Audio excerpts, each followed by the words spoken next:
If the stock you buy today goes down 20% tomorrow, how do you deal with the emotional sort of like panic moment? I was like, oh my God, 20% less. Like, how do you talk yourself through this emotional reaction that I have all the time? I have to be honest. When the stock I buy goes down, I have a moment of panic and then I have to like talk myself out of it.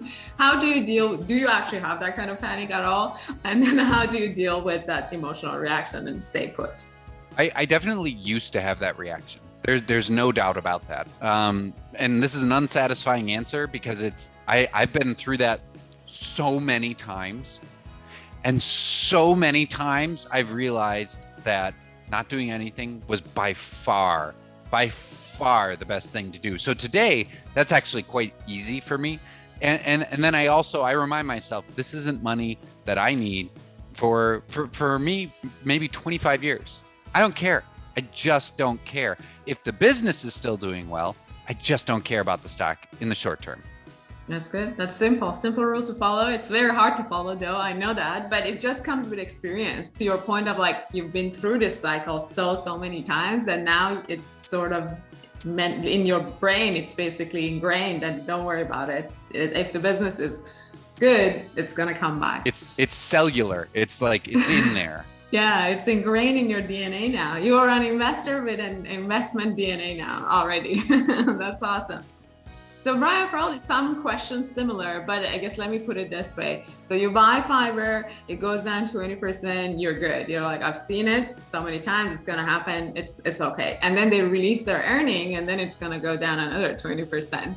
Oh my God. Exactly.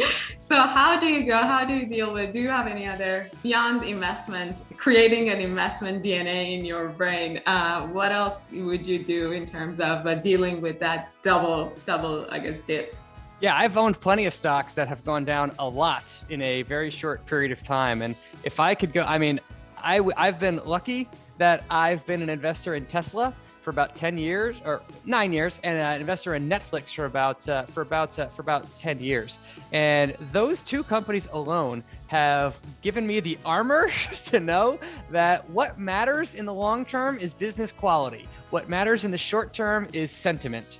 That's it. I mean, I owned Netflix throughout I think it was 88% peak to trough drop. It was almost 90% drop. And the entire time, if you just watched Netflix's business, their growth was pretty consistent. They dropped huge when they rolled out Quickster, which was a DVD, but they were separating their business and they were raising prices 60%. Wall Street freaked out. And if you just had the wherewithal to know, well, if you actually look at the business results are not a 90% decline in revenue, not a 90% decline in profits. Yes, the stock price went down 90%, but the business is continuing to grow. So I was lucky enough, smart enough to be able to buy after that big decline. But when I see something like that happening with a company like Fiverr, I always go, all right, what do we know? I go back to the most recent earnings report and I say, well, revenue is up, margin's stable, profits up. They're launching new businesses. They have new partnerships in place. Thesis on track.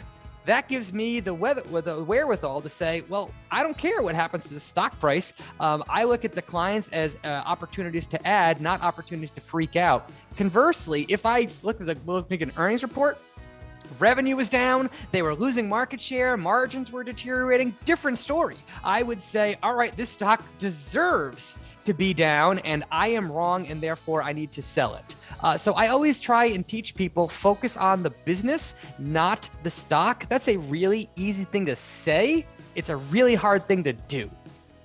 Yeah, I agree. It's just because when emotion gets involved, logic, it's hard to step back and be logical. But to your both of you points of going through these cycles a few times, then you can actually just give yourself a mental break and like, okay, let's go through it logically.